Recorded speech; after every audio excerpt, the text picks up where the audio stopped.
In the year 73 AD, the Chinese Empire set out to win back the West, a vast web of oasis kingdoms spread across an ocean of sand and stone. The empire's armies were busy fighting the nomads in the north. So into the desert kingdoms themselves, it sent 36 men. Their commander was no general, he was a clerk from the imperial library, a nobody who spent his days copying other men's victories. What happened next is one of the most unbelievable stories ever written down. And the most shocking part isn't even the conquest. His name was Banchao, and this is the story of perhaps the smallest conquest force in recorded history. Luoyang, capital of the Han dynasty. In a copying office, a big man with rough hands earns his rice copying documents onto bamboo slips, character by character, day after day, for pay. His family is the most brilliant literary dynasty in China. His father, a famous historian, his brother Ban Gu, author of the Book of Han, one of the greatest histories ever written. His little sister Banchao, one day she will become one of the most celebrated scholars, man or woman, in Chinese history. And Banchao? In a family of geniuses, he was the muscle. But a copy clerk reads everything he copies, and the histories of his age were full of legends. Legends like Fu Jiezi. A century and a half earlier, the desert kingdom of Luoyang kept ambushing Han envoys, then hiding behind the Xiongnu, the nomad empire of the steppe. So Fu Jiezi went to Luoyang with a handful of men and a load of gold and silk. Gifts from the Son of Heaven, he announced. The king came to drink. Then Fu Jiezi drew him into the tent for a private word, and two blades ran him through from behind. Fu Jiezi walked out holding the king's head and told the frozen court, "Your king betrayed the Han. The Son of Heaven sent me to execute him." One envoy, one banquet, one kingdom brought to heel. Luoyang got a new king and a new name, Shan Shan. Remember that name, Shan Shan, the kingdom of the beheaded king. Banchao's story begins there. For years, Banchao copied other men's glory, while his brother wrote history and his own hands earned rice. Until one day, he slammed the brush down on the desk. A real man wins his title on the frontier, like Fu Jiezi, like Zhang Qian, not here, rotting between an inkstone and a pile of wooden slips. His colleagues laughed. Of course they did. In their world, scholars were gods and soldiers were meat. This wasn't courage, it was madness.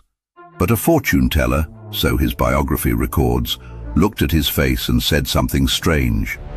The jaw of a swallow, the neck of a tiger, born to fly and feed on meat. You will be made a marquee, 10,000 li from home.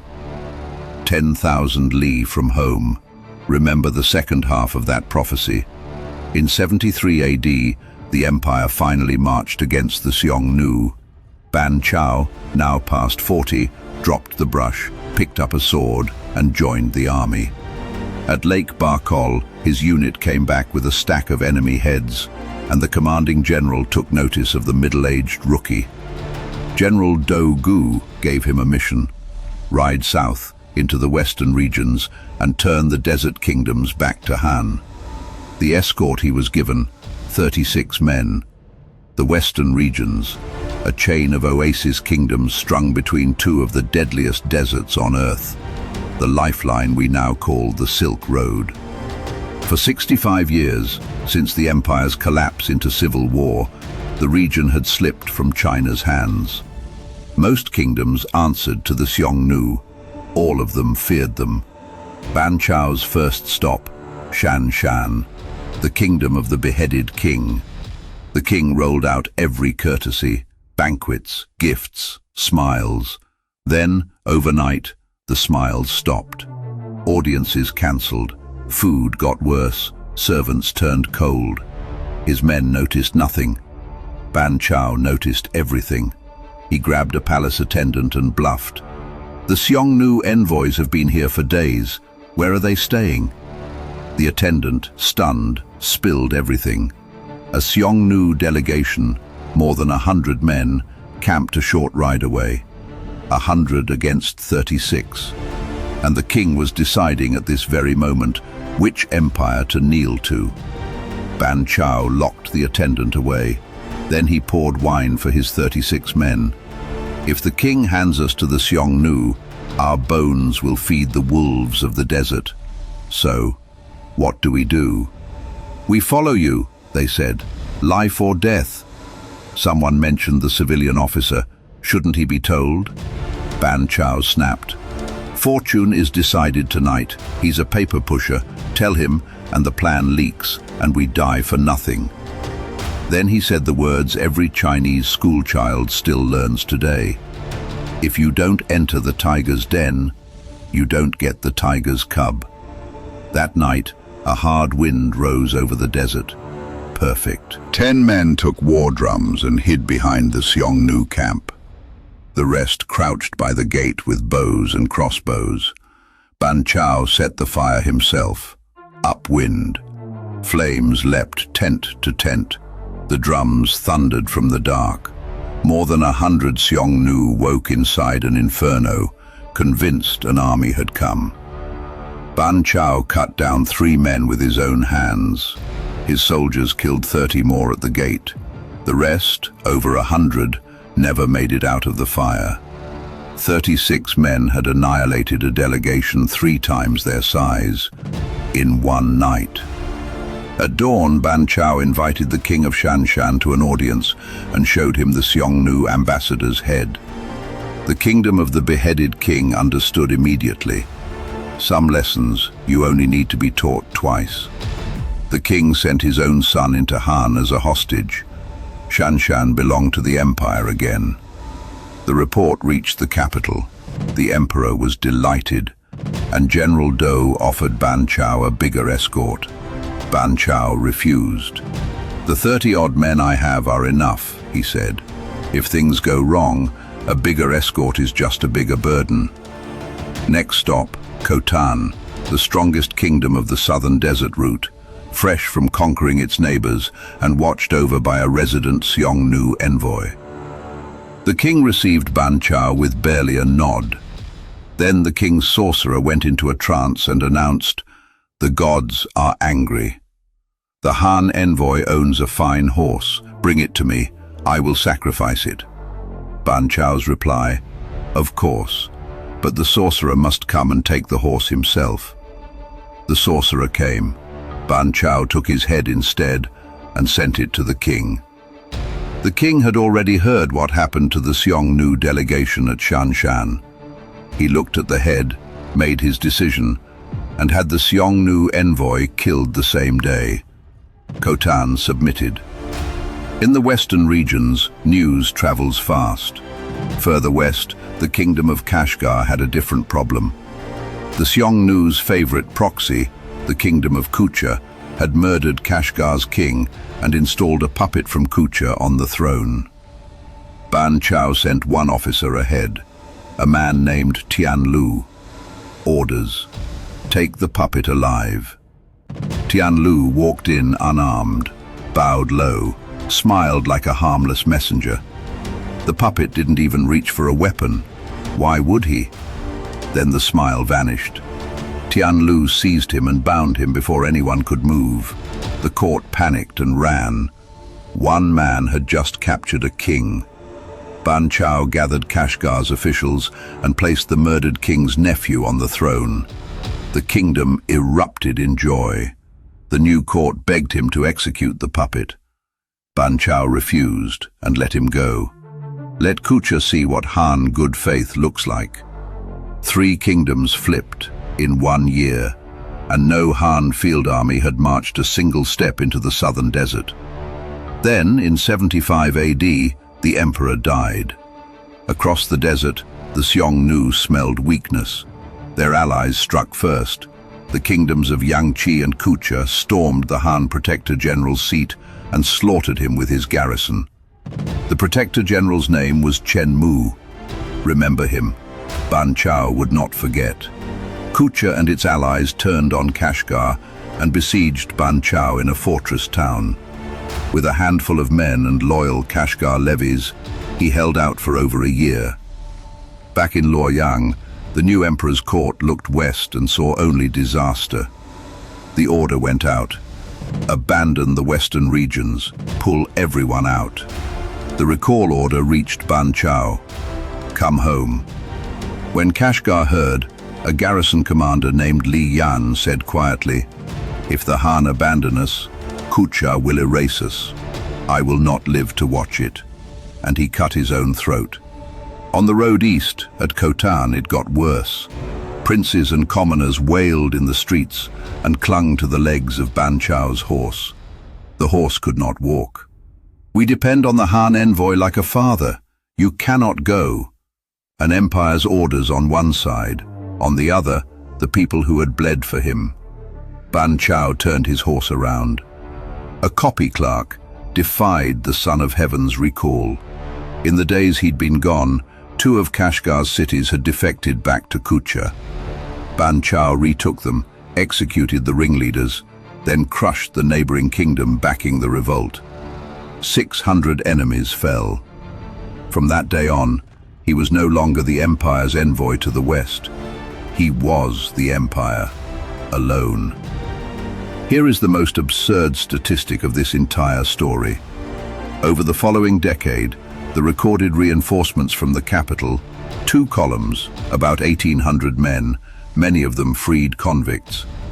No legions were coming. So Banchao reached for a trick that wasn't his own. It came from a story the old copy clerk knew by heart. More than a century earlier, there was an officer named Chen Tang. A Xiongnu warlord had carved out a kingdom far in the west, beyond the reach of any Han army, and executed the ambassador sent to his court. Chen Tang had no permission to start a war, so he faked it, an unauthorized order in the emperor's name, and borrowed an army, Han garrison troops and soldiers from the oasis kingdoms. They stormed his fortress, took his head, and shipped it across half of Asia to the capital, with a single line at the end of the report: "Whoever dares offend the mighty Han, we will hunt them down and destroy them, no matter how far." A borrowed army. Now in the desert, Banchao ran the same playbook. In his own words to the throne, "Let barbarians strike barbarians. Kashgar's spears, Khotan's horsemen." Every kingdom he freed became the army that freed the next one. In 87 AD, he moved on Yarkand, the Xiongnu's southern anchor, with 25,000 borrowed soldiers. Kucha answered with a relief army of 50,000. Outnumbered 2 to 1, Banchao staged a panic. At dusk, his army fell apart, columns fleeing east and west in disorder. And the prisoners in his camp? They were allowed to overhear the whole retreat plan. Then the guards got careless, and they escaped straight to the Kucha king. The king took the bait whole. He personally led 10,000 riders west to cut off Banchao's escape. 8,000 more rode east. The moment his scouts confirmed both armies were gone, Banchao wheeled his entire force around and at cockcrow fell on the half-emptied Yarkand camp. 5,000 heads. Yarkand surrendered. The 50,000-man relief army, suddenly rescuing nothing, pulled back and scattered into the desert. The West began to speak his name with fear. Then the superpower came. South of the Pamir Mountains rose the Yuezhi, the power the world would come to call the Kushan Empire, soon master of northern India. The Kushan king had recently asked to marry a Han princess. Banchao turned his envoy away. Request denied. The Kushan king sent 70,000 soldiers to discuss it further. 70,000 men, under the viceroy Xie, crossed the roof of the world. Banchao's officers counted their own numbers and went pale. Banchao asked one question: what did 70,000 men eat crossing the mountains? Answer: whatever they carried. So, harvest everything, hide the grain, shut the gates, and let hunger do the fighting. The Kushans battered walls and plundered empty fields. Nothing. Starving, Xie sent riders east with gold and jewels to buy help from Kucha. Banchao was already waiting on that road. The riders died in the ambush, and their leader's head came back to Xie. As an answer, Xie understood. His envoys begged for safe passage home. Banchao let them all go. From that year on, the Kushan Empire, an empire, paid annual tribute to a former librarian. The year after, Kucha itself, the Xiongnu's anchor in the west, his enemy of nearly 2 decades, gave in. Its king was deposed. A Han-backed king took the throne. The empire made it official. Banchao was named Protector General of the Western regions. The copy clerk now governed the west. One last piece of business remained. Yangqi, the kingdom that had slaughtered Protector General Chen Mu and his garrison 19 years earlier. Banchao summoned its kings to a grand gathering. The venue, the old fortress of Chen Mu. In the fortress where Chen Mu's garrison was massacred, Banchao rose from his seat and had the 2 kings seized and beheaded on the spot. Their heads traveled thousands of li to the capital. 19 years, no matter how far, no matter how long, and with that, it was done. More than 50 kingdoms of the western regions submitted to Han and sent hostages. The great road west stood open again under Han protection. In 95 AD, the emperor made it eternal. Banchao was created marquee of Dingyuan, the marquee who stabilized the far. The jaw of a swallow, the neck of a tiger, a marquee, 10,000 li from home. The fortune teller had been right about everything, including the part everyone forgot. 10,000 li from home. At the height of his power, Banchao looked even further west. Past Parthia, there were rumors of another empire, as vast as Han itself. The Chinese called it Daqin. We call it Rome. In 97 AD, he sent his officer Gan Ying to find it. Gan Ying crossed the lands of Parthia and reached the edge of a great sea, perhaps the Persian Gulf. Beyond that water somewhere, the Roman world. No Chinese envoy had ever stood so far west. 2 of the greatest empires on earth, at the same moment, near the height of their power, were 1 voyage apart. Then the sailors of the coast, subjects of Parthia, the middleman empire growing rich on the silk that passed between Rome and China, offered some friendly advice. 3 months across with a fair wind. If the winds fail you, 2 years. Every man who sails carries 3 years of grain, and the open sea makes men so homesick, they die of it. Gan Ying stood at the water's edge and turned back. Later, Chinese historians suspected Parthia had lied, protecting its cut of the silk trade. Rome and China would not touch for another 70 years. The closest the 2 empires ever came was a sailor's ghost story. Time and distance, the only enemies Banchao could never beat. He was now nearly 70. His hearing was going. His eyes were going. The man who had brought 50 kingdoms to heel wrote a letter to the emperor. It was not a demand. It was a beggar's plea. I do not dare hope to see Jiaochuan again.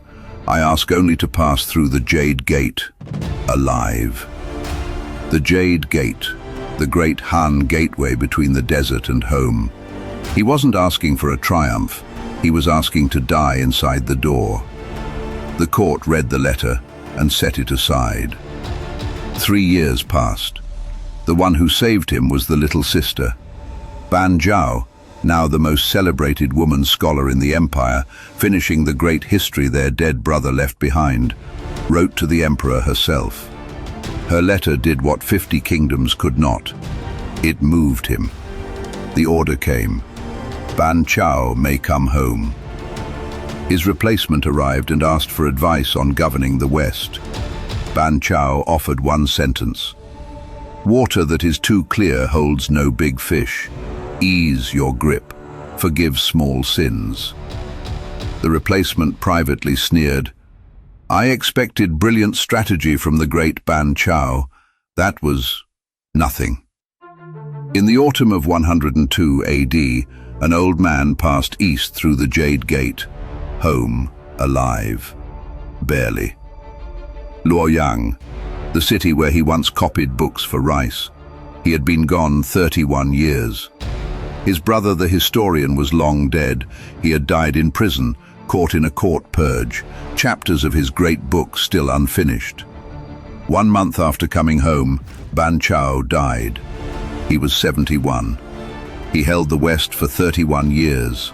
Home, he got to hold for a single month. As for his replacement, he ignored the old man's advice and squeezed the kingdoms hard. Within a few years, the West was in flames, and in the chaos that followed, the empire let go of everything, exactly as Banchao had warned.